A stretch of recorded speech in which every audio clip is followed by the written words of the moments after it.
Close your eyes. Imagine you're in your car driving. Your radio is playing and the band you love hearing comes on. Is there a smile on your face? Do you turn up the volume just a little bit more? Do you start singing along, even if you know you will inadvertently mess up the lyrics somehow?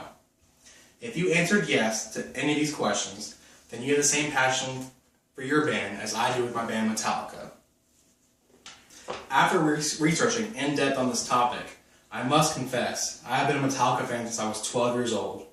One of my good childhood friends showed me the album titled And Justice for All, and I have been headbanging ever since. I have been to concerts of theirs, and I even have a tattoo of their Metallica star.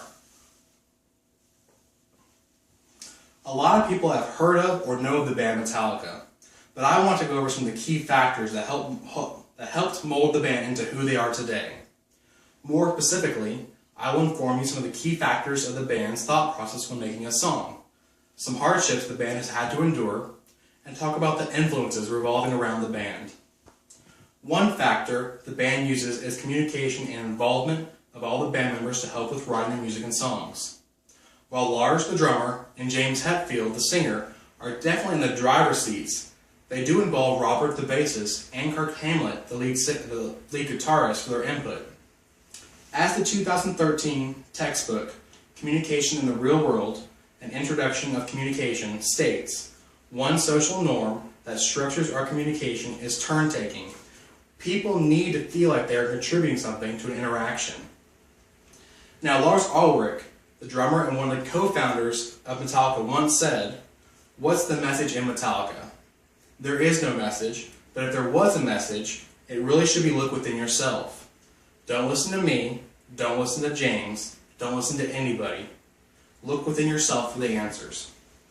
Metallica wants their music not to be defined. They want their listeners to be able to put their own meaning into lyrics, as well as not let anyone tell them what to do or what to think. Another factor I'll go over that helps the band make music is real-life inspirations.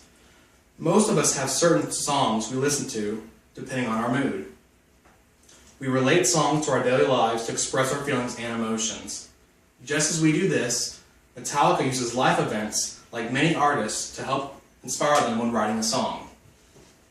Now, these two simple steps has helped the band not only create their music, but help the individuals of the band from hardships the band has had to endure, well, which we will go over now. Now, hardships. We all have them. They are part of our lives. Sometimes they're difficult to talk about, but they do help transform us into the person we are today.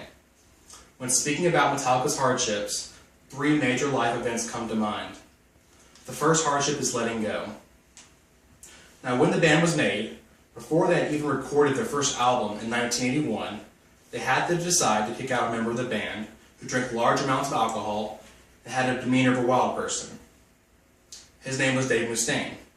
While he went on to do great things with his band, called Megadeth, it definitely was a bad breakup, and it had an over a 2-decade scuffle with the band and former guitarist/songwriter. The second hardship is death. This came very soon after the first hardship, when Cliff Burton, Dave Mustaine's friend, was on tour with the band in Europe in 1983. The tour bus crashed, and once the band members came to their senses, they had found Cliff pinned under the tour bus, no longer alive. Now, going back to real-life inspirations, this helped the band create the song To Live Is To Die, a tribute to Cliff Burton. Many other bands made tribute songs or music to Cliff, such as In My Darkest Days by Megadeth, as well as Revolution Is My Name by Pantera. Now, the third hardship is adversity with their fans. This happened way later in the year 2000. Many of you might have heard of a company called Napster, the peer-to-peer file and data sharing company. Metallica paved the way, being the first artist to file a lawsuit against a peer-to-peer software company for infringement. While this might not seem like a hardship, the backlash the popular band received from its fans caused a huge mistrust between band and listener. They had to work hard to get back their fans' trust to continue listening to their music. Now, finally, Metallica is often recognized as being one of the most influential bands in the late 20th century. Metallica's influence can be best described as a spiderweb effect. They were influenced by bands such as Deep Purple, Black Sabbath, the Misfits, and Diamond Head in the early beginnings. And as a result, their own music will later go on to influence music for years to come. So much so that in the early 1980s, Metallica was recognized as a main contributor to the creation of a new subgenre of metal, known as speed metal. Fast forwarding to the present, many popular bands now cite Metallica as one of their key influences, including Bullet for My Valentine, Avril Lavigne, Linkin Park, and Avenged Sevenfold. Now, Matt Tuck from Bullet for My Valentine had this to say on Metallica's influence on him. "I learned guitar by putting on Metallica's records. It was as simple as that. I didn't get any coaching, any books. It was just something that was hugely influential for me. As soon as I heard that band, I thought, I want to be that." Now, in conclusion, Metallica will be remembered as a band that allowed its fans to derive their own meaning and inspiration from their music. Despite the multiple hardships and personal losses endured by the band, it will ultimately be served as a fuel to create their music that will continue to influence the music scene for many years to come.